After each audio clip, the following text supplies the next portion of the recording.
Como é de praxe, nas nossas semanas, aqui venho, meu irmão, minha irmã, venho convidá-la. Nos encontramos, eu desde os estúdios da TV Evangelizar em Curitiba, você desde sua casa. É uma maravilha o que a tecnologia nos proporciona. E aqui nos encontramos para a leitura orante da palavra deste domingo, dia 29 de julho. É o 17º domingo do tempo comum. E nas igrejas católicas de todo o mundo, esta é a unidade da igreja. Neste domingo será proclamado o Evangelho de João, capítulo 6, versículos 1 a 15. Sempre na primeira parte, dedicamos-nos à leitura e à explicação do texto. Na segunda, então sim, a leitura orante propriamente.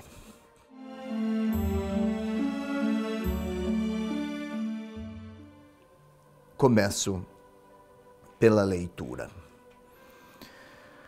Depois disso, passou Jesus para a outra margem do mar da Galileia, ou Tiberíades. Uma grande multidão o seguia, porque tinha visto os sinais que ele realizava nos doentes. Subiu então Jesus à montanha e aí sentou com os discípulos.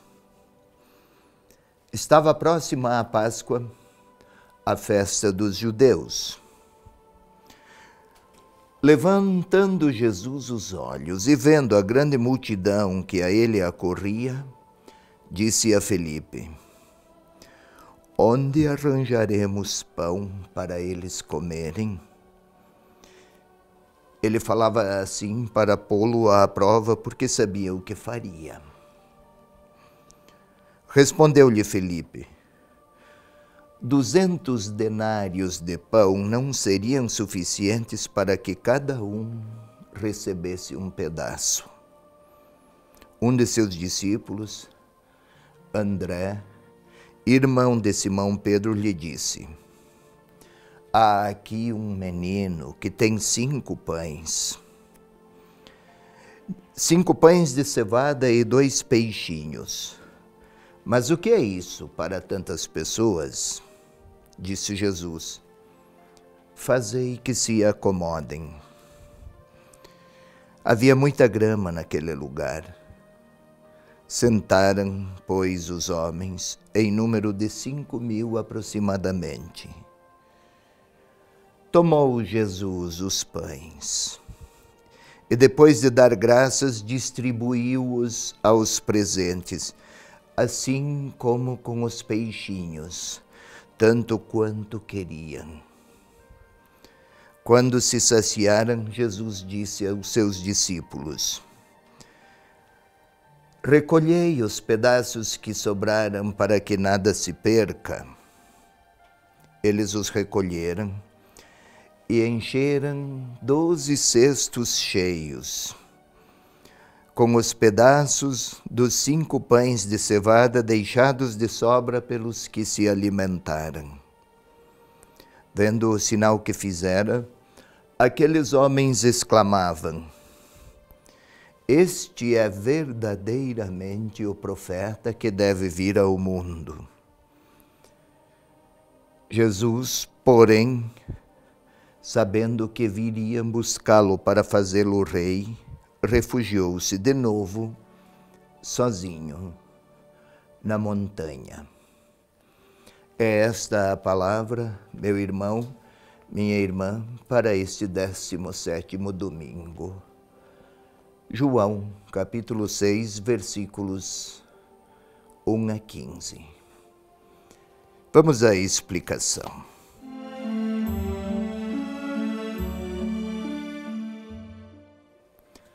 Depois disso, passou Jesus para outra margem do mar da Galileia. Depois disso, Mas depois do quê? A que se refere o discípulo, o evangelista, quando Jesus, ou melhor, a que se refere o evangelista ao dizer depois disso? É depois da cura do cego de nascença. Seguiu-se àquela cura, ao ato prodigioso da cura, um debate com os fariseus, que se alongou. E ao final, é depois deste debate de Jesus com eles, que veio a multiplicação dos pães. Então vamos lá. Depois disso, passou Jesus à outra margem do mar da Galileia, ou Tiberíades. Parece apenas uma informação banal. Deixou um lugar, atravessou um lago no outro lado. E era um lago. João chama de mar, o evangelista. Por quê? Para fazer o leitor, para que o leitor se recorde daquele mar, o Mar Vermelho, do retrato de Páscoa, da Páscoa do Antigo Testamento, fugindo do Egito, atravessaram o mar por graça de Deus. E foi um momento memorável. Precisaram, porém, confiar. Está aqui. Depois daquele debate sobre a fé, sobre crer, então fez a travessia. Jesus, para que o leitor compreenda, o discípulo precisa viver suas travessias seguindo o Senhor. Não basta admirar o homem dos muitos milagres, senão seria apenas um milagreiro. E uma grande multidão o seguia, porque tinha visto os sinais que realizava nos doentes. Seguia. Verbo típico do discipulado. Tinha visto os sinais. Ainda é ambíguo admirar os sinais, maravilhar-se com os milagres, ou aderir a uma pessoa. Por ora, ainda o texto não informa. Subiu então à montanha e aí sentou-se com os discípulos. Montanha, montanha. Subiu, sentou-se. A montanha é o lugar de encontro com Deus. Na tradição bíblica, isso é preciso sempre ter bem claro. Não é apenas uma indicação geográfica ou espacial. Subiu para o monte e aí sentou. Aliás, sentar-se também. Não é apenas um movimento físico, uma posição física. Sentar-se é a atitude do mestre. E os discípulos ouvem-no, deixam-se ensinar. Estava próxima a Páscoa. Viu uma grande multidão, seguiram-no. E aí a pergunta a Filipe: onde encontrar? Os evangelistas sinóticos até informam que os discípulos se preocuparam. Mateus despede essa multidão. Onde é que eles vão prover-se de alimentos? Nós também nada temos. Assim os sinóticos. André, temos aqui 5 pães. Ou melhor, temos aqui um garoto com 5 pães. Difícil saber, somente um garoto teria um alimento ou se outros nada teriam. Como é que um garoto entre uma multidão teria? É apenas ele? O evangelista não quer fazer uma descrição jornalística do fato. Tudo aqui é teologia. Um menino. O modo como o evangelista escreveu quer falar de um garotinho, um escravozinho. É esse o termo usado. E então a resposta de Jesus: fazei que se acomodem. Havia muita relva. Do que faz lembrar estes termos? Relva, grama, pastor, pastoreio. Se recorda, querido telespectador, querida telespectadora, o Salmo 23. O Senhor é meu pastor, nada me faltará, vai me conduzir para verdes pastagens. É reminiscência daquele salmo. O que pretende o evangelista? Que o leitor compreenda teologicamente, isto é, mais do que apresentar a magnitude de um milagre, multiplicação dos pães, que, aliás, esse termo nunca aparece em nenhum dos evangelhos. Não são os pães que foram multiplicados, mas multiplicou-se a partilha, quando ela é feita em nome do Senhor e com o Senhor Jesus. Pois bem, então tomou os pães, deu graças, distribuiu aos presentes e saciaram-se. Recolhei os pedaços. E aí fala dos 12 cestos. Até o termo cesto, aqui traduzido por cesto, pode ser compreendido como saco de viagem, com os alimentos. O povo consegue fazer sua Páscoa e suas travessias, alimentado pelo novo maná, aquele que Jesus vem oferecer. E vendo o sinal que fizera, disseram, é o profeta. Ainda não compreendiam bem. Não é apenas um profeta. O profeta, que deve vir ao mundo, seria o sinal de que viria depois dele o Messias e o Salvador. Mas não é um profeta.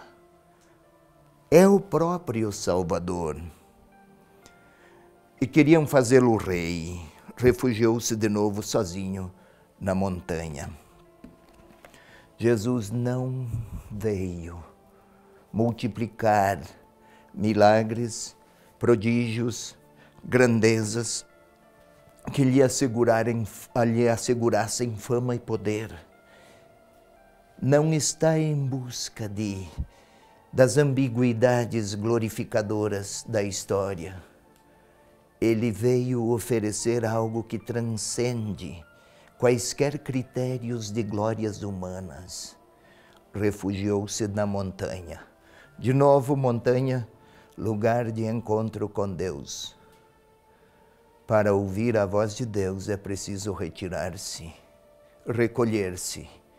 E se não o fizer, ouvirá alguma outra voz. A que lhe propunham seria a do poder humano. Por fidelidade, porque quer ouvir a voz do seu Senhor Deus, do seu Pai, retirou-se. Foi para onde o Pai se deixava encontrar, a montanha.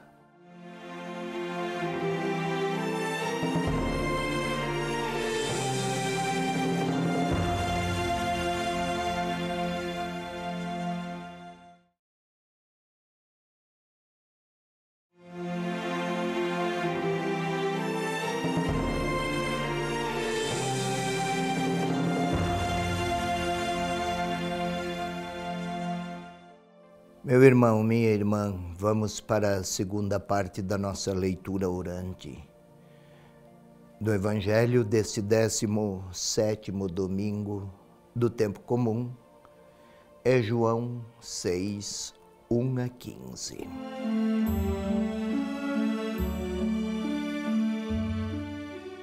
Como sempre, para que possamos adotar uma interioridade, criar um ambiente interior, uma interioridade orante, queira se colocar, convido-a a uma posição de recolhimento para a pacificação interior. Parece quase um estribilho de toda a leitura orante. É como o abraço, sempre se repete e é sempre necessário. É como o alimento, a refeição, também a pacificação interior. Queira respirar profundamente, sem pressa, lentamente. Isto requer um domínio dos movimentos mais espontâneos, domínio consciente. Então, uma primeira vez, a respiração, faça isso uma segunda vez, com os olhos fechados agora. Tente sentir o coração a bater no seu peito. Tente sentir o sangue a circular pelas vias arteriais, venosas. Tente sentir os seus olhos. Agora concentre-se aí. Para senti-los é preciso recolher-se, não ouvir nenhuma outra realidade. Sinta-os. E recolhidos, vamos agora ao segundo passo, a súplica ao Espírito Santo. Não somos nós unicamente que oramos, mas é o Espírito de Deus que vem orar conosco, que concita-nos à oração. Rezemos, pois. Vinde, Espírito Santo, enchei os corações dos vossos fiéis e acendei neles o fogo do vosso amor. Enviai, Senhor, o vosso Espírito, e tudo será criado, e renovareis a face da terra. Glória ao Pai, ao Filho e ao Espírito Santo, como era no princípio, agora e sempre. Amém. Demos um novo passo agora, querido irmão, querida irmã. Vamos criar o cenário.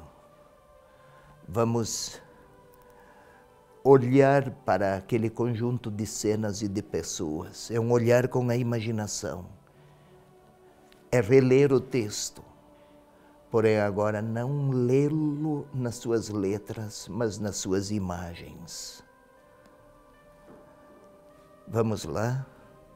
Queira, primeiro, imaginar Jesus com os discípulos em uma montanha, sentados, como diz o próprio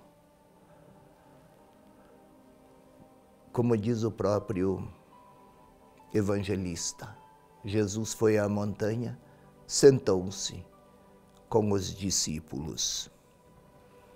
Tente vê-los em uma montanha no alto, sentados, conversando, como se fosse uma roda de amigos a conversar. Eles lhe perguntam, ele lhes responde. É até possível que, vez por outra, surja uma gargalhada. O ambiente é de distensão e de convívio. Tente vê-los. Isso. E agora, o Senhor ergue o olhar, levanta os olhos e vê uma multidão a chegar. Eles estão na montanha, uma colina, não uma montanha muito elevada. E as multidões se aproximam e o Senhor pergunta a Felipe, onde arranjaremos pão? Já se percebe, não se trata apenas de pão, alimento. Não se trata de um prato, de uma variedade alimentar. Pão, quem come, sobrevive e caminha, tem caminhos, tem esperança, tem forças. Onde arrumaremos pão? Eis a dúvida de Filipe, tente vê-lo, dizer que ainda que dispusessem de muitos, faltaria. Tente imaginar André, este bem mais velho, talvez até já com alguns sinais de velhice, a dizer de um menino que tem consigo 5 pães, 2 peixes, Parece algo ordinário, numa roda de amigos, a debater, a falar, a propor. E agora, observe os discípulos a orientar aquela multidão, formarem-se em grupos e assentarem-se na relva.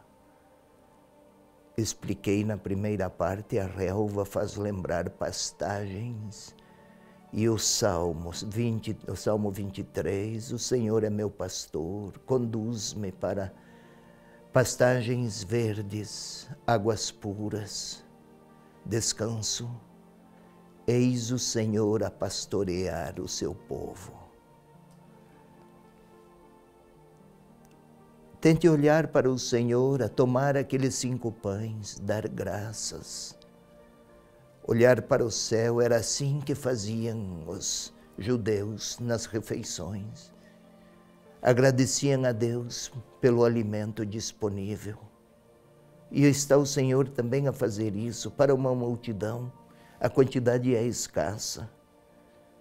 E os discípulos continuam a distribuir. E o fazem. E continuam a fazer. E não cessam. E todos dispõem. Quando é a humanidade a partilhar, os limites da partilha são sempre muito pronunciados e visíveis. Quando é Deus a partilhar, os dons transbordam e multiplicam-se. É isso que está acontecendo lá. Continue a vê-los. E aí, contemple aquela multidão que procura o Senhor. E Ele tem alimentos. Ou oferece-lhes do que precisam para percorrer seu caminho. Não esqueça, é sinal. O sinal aponta para uma realidade maior do que ele. Materialmente estamos ante uma realidade simbólica, símbolo, sinal. Houve o milagre, mas o evangelista quer destacar bem mais do que isso. E lá estão saciados e transbordam os alimentos, e até é possível ver os discípulos a recolhê-los em cestos. Cestos. Isto é, a graça de Deus sempre é transbordante para quem quer encontrá-lo no seu Filho. E os discípulos são ministros, servos desta grande graça. E agora vamos ao novo passo. Lá está você. Lá estou eu, estamos nós entre os discípulos, no alto da montanha com o Senhor. E uma multidão necessitada. Sabemos quantos são os necessitados de todo tipo de necessidade. E o Senhor talvez esteja a nos perguntar o que é que poderemos lhes oferecer àqueles tantos de quem acerca dos quais há necessidades de toda ordem. De pão, pão material, alimento, estão com fome. Necessidades de veste, de escola, de educação, de consolo, de esperança, de solidariedade. O que fazer? Cada um conhece aqueles necessitados de suas proximidades, das vizinhanças, necessidades de toda ordem. O que tenho eu a oferecer? Talvez seja pão mesmo, ou alimento, ou recursos. Não esqueçamos, o pão é alimento para que alguém possa continuar seu caminho. Há tantos que nem caminhos têm. E o Senhor está a pedir a mim, como fez a pergunta a Filipe, onde? O quê? O Senhor está a pedir a mim, o que se pode fazer por aqueles que conhecemos, Ele e eu, nós, e você e eu, nós. O que podemos fazer por eles? Não se trata de solucionar problemas dos outros, mas de ajudá-los a caminhar com as forças do Senhor, que às vezes são forças físicas de que precisam. E o Senhor está a olhar para mim, e eu para Ele. E Ele espera a minha resposta. O que lhe diremos é a hora da sua oração, da minha. Que palavras tenho? É o momento de rezar, de falar com Ele sobre a dor dos outros.